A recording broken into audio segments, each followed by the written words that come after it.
Alright, welcome back. Finishing up the elevators this morning. Didn't really get anything done Friday night. Just had a long, hard day at work. There's some days when I don't know if you know anything about aircraft maintenance. Maintenance on aircraft is quite significant, especially military aircraft. And then you throw in the fact that it's a military helicopter, and it's even worse. So, I had 5 test flights to do, and if you know anything about these test flights, sometimes they go easy, sometimes you can spend all day on one, and I spent all week trying to get these things to the point where I could get them test flown, and it's always like something. I'm always having to wait on armament, I'm always having to wait on this, wait on that, and throw in the fact that my company's trying to get ready to go to the field for a few days, and all the other bullshit the Army likes to make you do these days.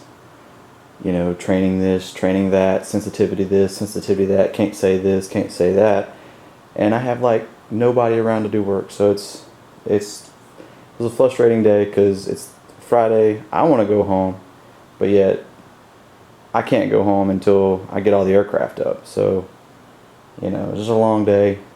Luckily, I got one done on Thursday and ended up doing the other 4 yesterday on Friday. So it was a long day, just frustrating. And I just didn't feel like fooling with this thing last night. I just wanted to come in, have beer, and relax. So that's what I did. So I tell you, man, for these young guys that join the Army now that plan on making a career out of it, I feel for you.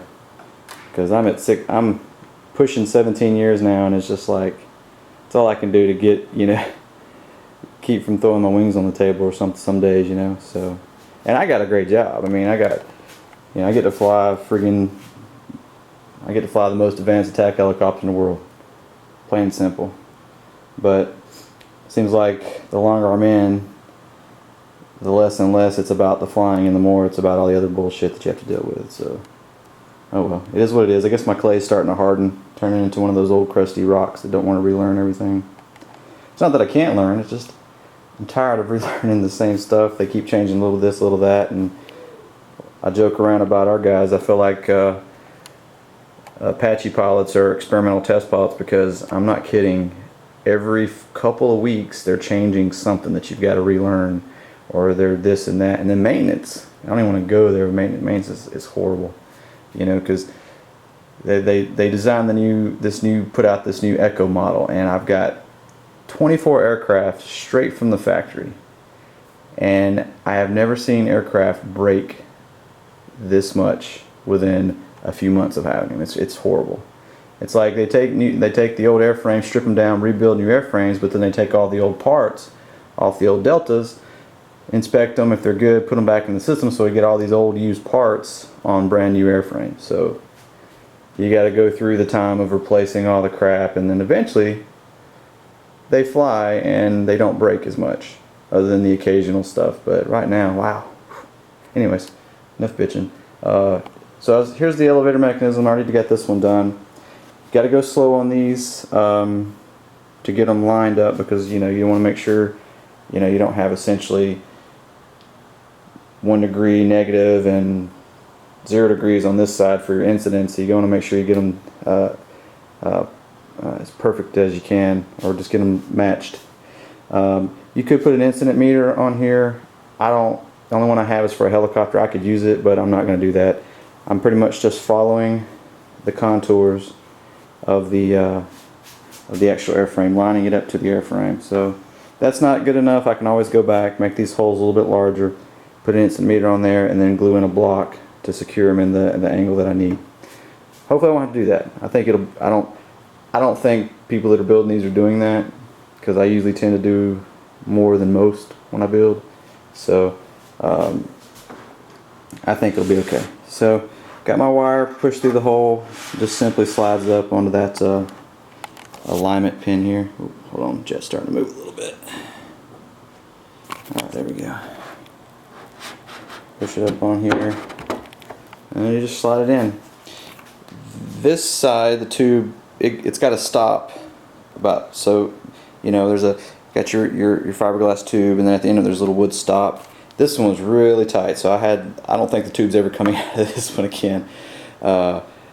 But this side seems to go on pretty good, so that's what I'll do. You know, this, if I ever need to take these off for transportation or shipping, this side will come off really good, and I can still get the tube out. It's just you really gotta, you know, strong-handed to get it out. But so when these are both slid on, what I'll do is take the template.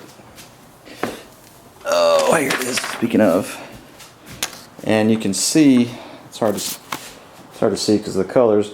But here was the bottom where you cut your elevator mechanism and mark for your control rods and control horns. Well, it cuts and goes to this angle, so you put that back on there. You go out, and there's a little dot there with an X. You're supposed to mark that, and that should line up on the spar. So you drill into the spar and tap it, put a screw in. So you do that on top and bottom. So that's what I'm about to do now. They say don't use the template as a just put it on, mark it, drill. Put it on, mark it. Make sure it lines up with your tube. Drill your hole and tap it and just put the screws in. There's one on top, one on bottom. That's what secures your elevators so far. And I don't remember if I covered it or not, but I think I did. The rudder's done. You can see there's a screw here in the back with a blind nut that holds it on at the aft, and you got that quick release pin in the front.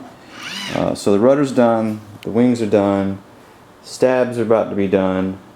The only thing I have to do now is install the pipe, which is really kind of like the only last thing that you got to do build wise, and then everything else is just equipment install.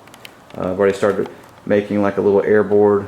I'm going to essentially have a little 2 servos, 2 air valves. One's the brake, one's the UP6 high flow, not UP6.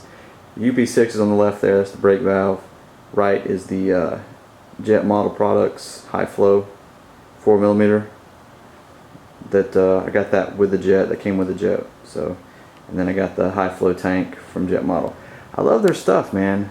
And I know, you know, if you're going to produce something in this hobby, it's about making money. You know, if you're producing something, you want to make money. So I understand that that's why, you know, they got to make a profit. So their stuff is good, a little high priced, but that's because, you know, you got to make money. I mean, what's the point in doing something? I get it. People do things for the love of stuff. I'm the same way, but you know, if you're going to do that kind of thing, you obviously want to make money. So that's how they're making money. You know, the elite guys, I believe they provide all the Jet Model stuff from to go with their Shockwave, which is kind of cool. And like I said, if I didn't have a budget, I'd put all their crap in. It's good stuff. So you know, their high flow tank stuff is always good, and their UATs are really good. Like I said, I have a budget, you know, nothing against them. I don't want to, you know, say anything bad about those guys. I mean, they got good products.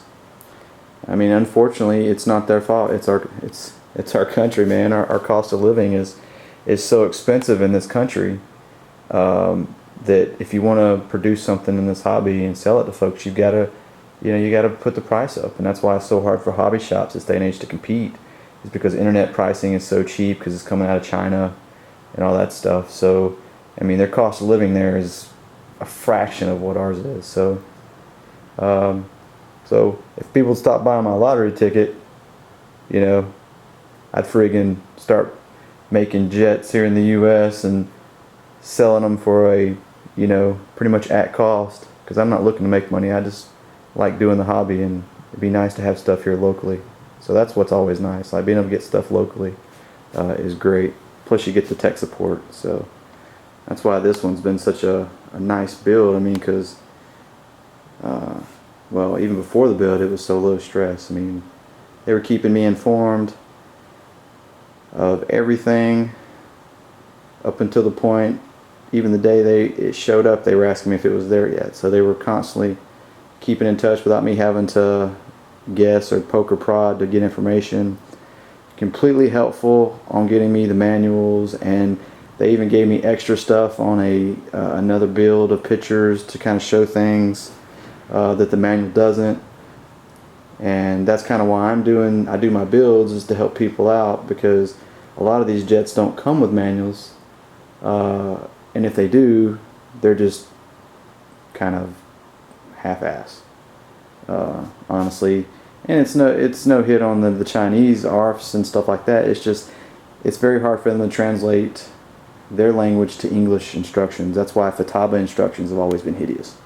When I was teaching flight school, you know, I taught Asian students. I taught UAE, Kuwaitis, freaking Dutch, and everything. And the Asian kind of communication was always the hardest, because it just seems like they just didn't understand what you're saying. So I ended up, if you drew pictures, you know, and explain things drawing pictures, they would, you know, get on it right like that. So that's why they like to provide a lot of pictures versus instruction. It's just so hard for them to translate to our language things. So anyways, I'm getting long-winded here, but yeah,